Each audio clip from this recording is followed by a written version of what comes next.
Hello বন্ধুরা, welcome back to my channel. আমরা প্রতিদিনের মতো হোটেল থেকে আমাদের ব্রেকফাস্ট কমপ্লিট করে নিয়ে আমরা এবার গাড়িতে উঠে পড়ি এবং আজ আমাদের মানালিকে বিদায় দেওয়ার দিন।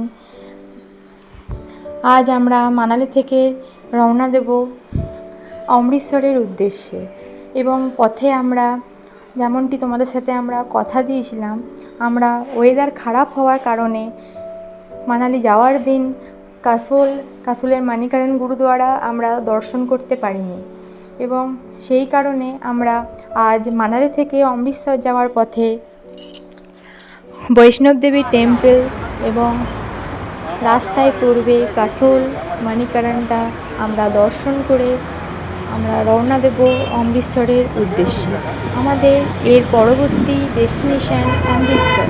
তো বন্ধুরা, তোমরা দেখতে থাকো আমরা এই সময়টা কিভাবে কাটাচ্ছি এবং তোমরাও দেখতে থাকো এবার ফেরার পথে মানালি থেকে প্রাকৃতিক দৃশ্যটা ঠিক কেমন ছিল এবং উপভোগ করো আমার এই ভিডিওর মাধ্যমে। আশা করছি তোমাদেরও ভালো লাগবে। তো বন্ধুরা, দেখতে থাকো এবং উপভোগ করো এই ভিডিওর মধ্যে থাকা প্রত্যেকটা মুহূর্ত।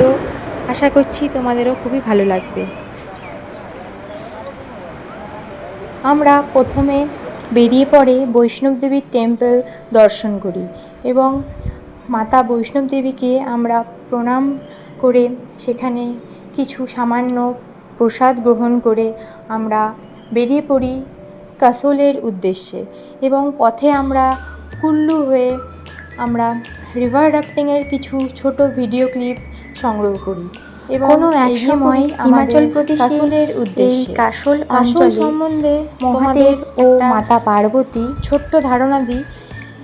বহু বছর আগে এই স্থানে এসে হিমাচল প্রদেশে মাতা পার্বতী অঞ্চলে এই পার্বতী নদীর তীরে কোনো কারণবশত গেছিলেন এবং তার কান থেকে একটি দুল নদীর জলে পড়ে যায় এবং দুলে থাকা একটি মণি সেই নদীর গভীরে হারিয়ে যায় এবং কিছুতেই মাতা পার্বতী তা খুঁজে পান না এবং অবশেষে তিনি হাল ছেড়ে মহাদেবের কাছে এসে পৌঁছান এবং তিনি পুরো ঘটনাটা মহাদেবের কাছে খুলে বলেন।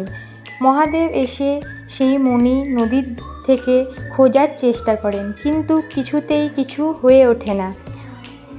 মণিটি গিয়ে শেষনাগের কাছে পৌঁছে যায়, কিন্তু তিনি কিছুতেই তা ফিরে পাননি।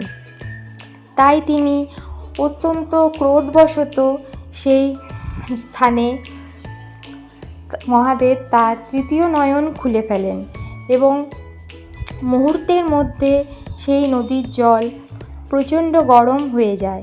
তাই সেই থেকে এখানে হট স্প্রিং বা এক কথায় বলতে গেলে এখানে উষ্ণ প্রশ্নবন গড়ে ওঠে। আজ তা আমরা এই নদীটিকে পার্বতী নদী নামে চিনে থাকি। তো বন্ধুরা, শিব মন্দিরটা কীভাবে গড়ে উঠেছিল তোমরা এই আমার এই ছোট্ট গল্প থেকে কিছুটা ধারণা করতে পারবে। এর পাশাপাশি হিন্দু ধর্মের পাশে শিখ ধর্মের গুরু নানকজি উইকিপিডিয়া অনুসারে আনুমানিক 1574 সালে গুরু নানক দেব তার তৃতীয় উদাসীর সময় শিষ্য ভাই মর্দনা সহ এখানে এসেছিলেন। তাদের কাছে খাবার ছিল কিন্তু রান্না করার জন্য আগুন ছিল না।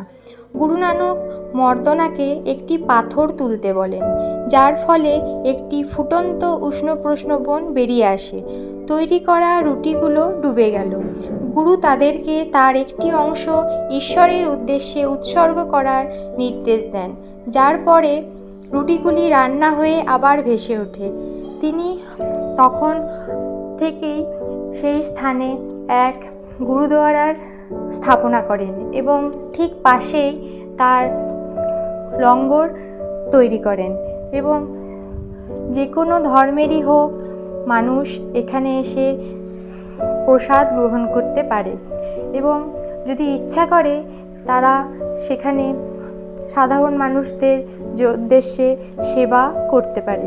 তো বন্ধুরা, আমরা এখান থেকেই ধারণা করতে পারি যে দুটি ধর্মের মিলন স্থান মানিকরণ গুরুদুয়ারা সাহেব।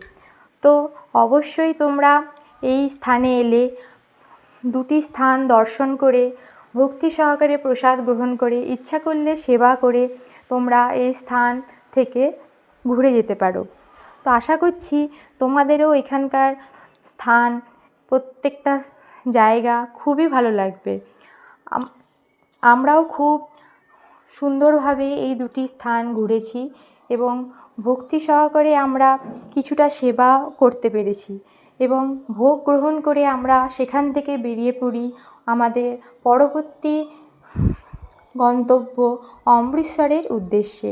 তো বন্ধুরা, বেরোতে বেরোতে আমাদের এখান থেকে প্রায় দুপুর হয়ে যায় এবং যেহেতু এখান থেকে বেরোতে আমাদের একটু দেরি হয়ে গেছিলো, তাই আমাদের অমৃতসর পৌঁছাতে পৌঁছাতে অনেকটাই রাত হয়ে যাবে বলে আমরা মনে করছি।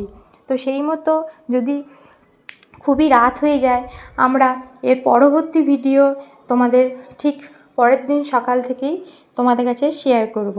তো বন্ধুরা, তোমরা আজ এই পুরো ভিডিওটা মনোযোগ সহকারে দেখো, আশা করছি তোমাদেরও খুব ভালো লাগবে। এখানকার এক অপরূপ সৌন্দর্য তোমরা এখানে লক্ষ্য করবে। তো বন্ধুরা, দেখতে থাকো আমার এই ভিডিওগুলি।